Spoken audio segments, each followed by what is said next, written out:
Nangyari na po ba ito sa inyo kung saan kahit naging matagumpay kayo ay hindi pa rin naging masaya ang buhay ninyo? Tara, magkape't mag-usap muna tayo.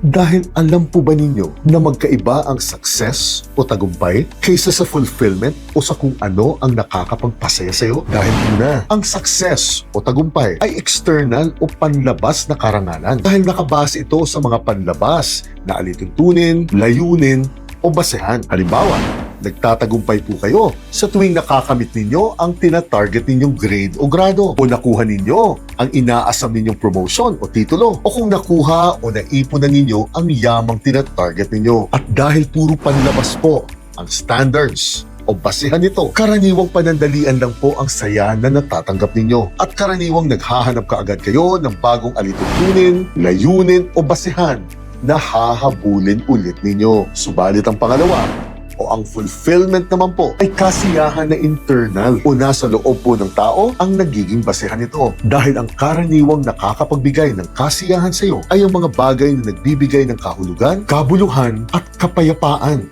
sa iyong puso. At dahil nakapaloob po ito sa ating pagkatao, karaniwang pangmatagalan po ang saya na ibinibigay nito sa inyo. Kaya ang pangatlo, ang pinakamagandang klase po ng buhay sa mundo at ang klase ng buhay na dapat pinapangarap ninyo ay isang buhay kung saan balansyado ang ambisyon at ang pagkatao ninyo. Halimbawa, ako po, bata pa po ako ay pinapangarap ko na talaga na maging isang negosyante at abogado kahit wala akong pera noon sa bulsa ko. Dahil maaga pa po ay tanggap ko ng katotohanan na ito po ang magiging susi upang mabigyan ko ng matinong buhay ang magiging pamilya ko. Subalit matagal ko na rin pong tanggap na ang mga bagay na ito, although masarap po ito, ay hindi po siya ang tuluyang nakapagbibigay saya sa aking pagkatao. Dahil isa po talaga akong teacher o guro at sa pagtuturo po ako nakakakuha ng kasiyahan. Dahil ito po ang tunay na nagbibigay ng kabuluhan sa buhay ko. Pinalad nga lang po ako na dahil sa social media ay napagsasabay-sabay ko na po ang mga ito. Subalit ang hindi nyo po alam, ang tunay na nakapagpapasaya sa akin ay sa tuwing nakakatanggap po ako ng mga pribadong mensahe mula sa inyo kung saan nagpapasalamat po kayo